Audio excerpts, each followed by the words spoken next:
convicção que a gente vai ganhar essa eleição com o cérebro e não com o fígado.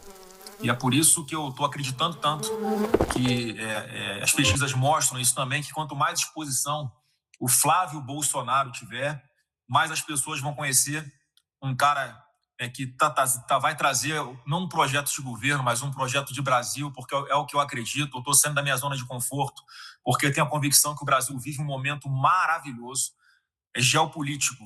Nós talvez não tenhamos tido uma janela tão boa para o Brasil se beneficiar do momento que a geopolítica mundial se encontra do que agora. Acabei de voltar de uma viagem que eu tive, já tinha estado nos Estados Unidos, passei por Israel, Bahrein, Emirados Árabes, acabei de chegar da França, como eu falei, há poucas horas, e todos com um olhar muito diferente para o Brasil. Em função de toda a instabilidade que nós vemos no Oriente Médio, o que eu mais ouvi ali no Bahrein, em especial, e em Abu Dhabi, foi a grande preocupação com segurança alimentar.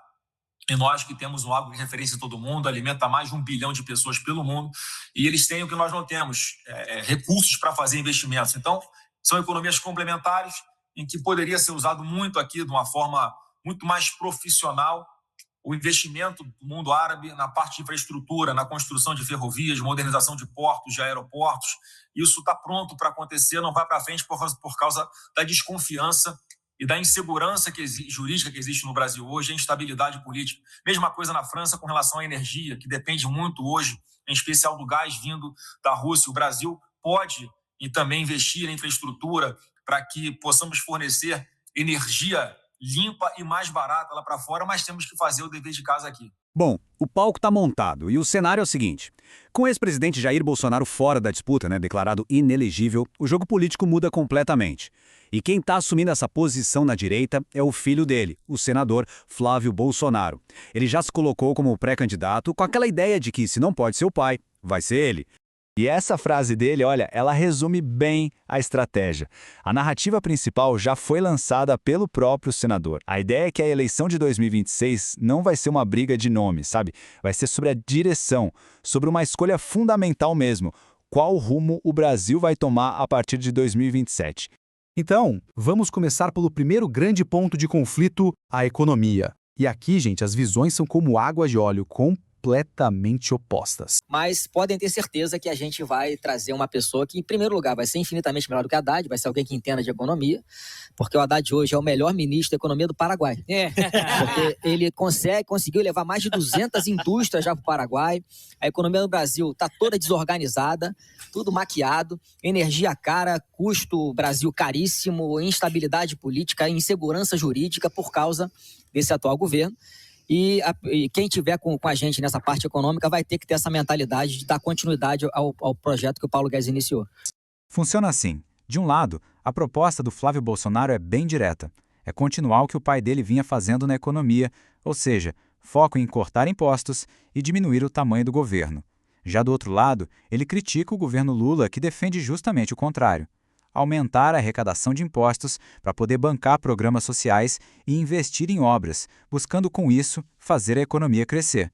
E um dos principais alertas que ele faz na área econômica está concentrado nesse número aí, 84%.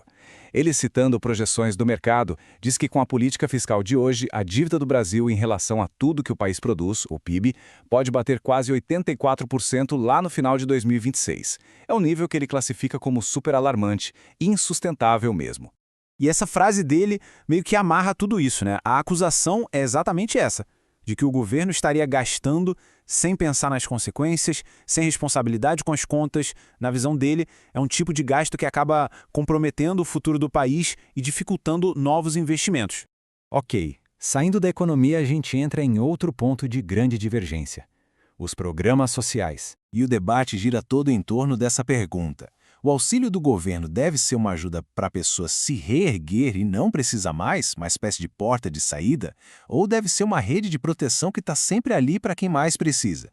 Para defender o ponto dele, o Flávio Bolsonaro promete trazer de volta uma ideia do governo do pai, a tal rampa de saída. A lógica era a seguinte: a pessoa que recebia o Bolsa Família e arrumava um emprego de carteira assinada não perdia o benefício na hora. Pelo contrário, ela continuava recebendo por mais 2 anos. Era um jeito de incentivar a pessoa a entrar e, mais importante, a se manter no mercado de trabalho formal.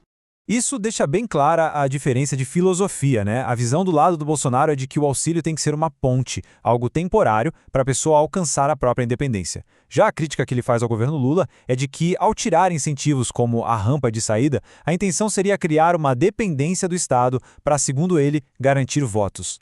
Por outro lado, o argumento do governo atual é que a prioridade máxima é garantir uma renda básica para combater a fome e a pobreza de forma constante.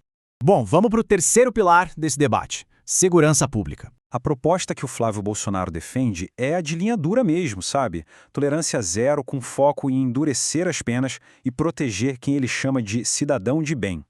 Ele coloca isso em oposição direta à abordagem do governo atual, que na visão dele é muito branda, muito leniente com o crime.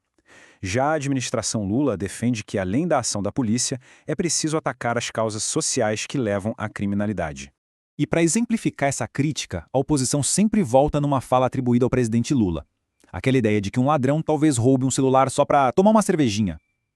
Essa frase é usada o tempo todo como um símbolo do que eles chamam de uma inversão de valores do governo em relação ao crime. Óbvio que esse público que está aqui me assistindo não é impactado pelo que eu vou falar, mas certamente isso aqui os recortes vão depois aí para a internet. As pessoas não conseguem entender como é que a roubalheira e a incompetência na gestão das estatais impacta na vida do mais pobre. Pô, os caras conseguiram quebrar o Correio de novo, com roubalheira, roubando os aposentados lá dos Correios, o pessoal do fundo de pensão dos Correios tendo que descontar em contra-cheque para poder não perder a sua aposentadoria de uma vez. Quem está na ativa hoje vai se aposentar, vai continuar descontando por causa da roubalheira do PT. Quer dizer, cada rombo que essas estatais têm, que são bilionários, o nosso orçamento precisa ser... o governo tem que olhar para o orçamento e esse rombo tem que ser coberto, tem que tirar de algum lugar dentro do orçamento. E quando você tira de dentro do orçamento para cobrir um rombo em uma estatal, é dinheiro que vai faltar para o governo investir lá para botar um ar-condicionado na sala de aula do filho de quem está me assistindo. É um dinheiro que vai faltar na hora de pagar melhor o salário de um professor. É um dinheiro que vai fazer falta na hora de você investir alguma coisa em segurança pública. Quer dizer, e pelas estimativas que nós estamos vendo oficiais, a partir de 2027, o governo federal não vai ter um centavo de margem dentro do orçamento para fazer investimento. Quer dizer, o Brasil vai para uma bancarrota. Então, ele tá dando um vale-gás, ele está fazendo assistencialismo barato para essas pessoas que, repito, precisam disso.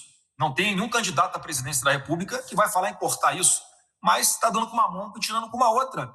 Então, a gente tem que entender. O Lula promete que vai dar café da manhã, almoço e janta desde 2002. As eleições seguintes, ele prometeu de novo. Na última vez, ele prometeu chorando: eu vou ficar muito feliz se as pessoas tenham que conseguir café da manhã, almoço e janta. Pô, o PT governou o país nos últimos 23 anos por 17 anos. E está falando hoje ainda em botar dente na boca das pessoas. Quer dizer, um governo do PT que ficou tanto tempo aqui, não conseguiu nem garantir dente na boca das pessoas. Agora vai prometer de novo. E as pessoas vão acreditar na picanha, na cervejinha. O Lula, mais uma vez, o Lula é um produto vencido. O Lula é aquela picanha fedorenta, podre. O Lula é aquela cerveja choca, que ninguém tem coragem mais de olhar e sentir vontade, de sentir prazer. E nós vamos devolver, sim, a esperança e a felicidade para o povo brasileiro, ajustando as contas e mostrando para quem quer empreender aqui, que é quem vai gerar emprego nesse país, que é possível ter previsibilidade, ter o seu lucro, gerar emprego e ter menos dor de cabeça com burocracia estatal.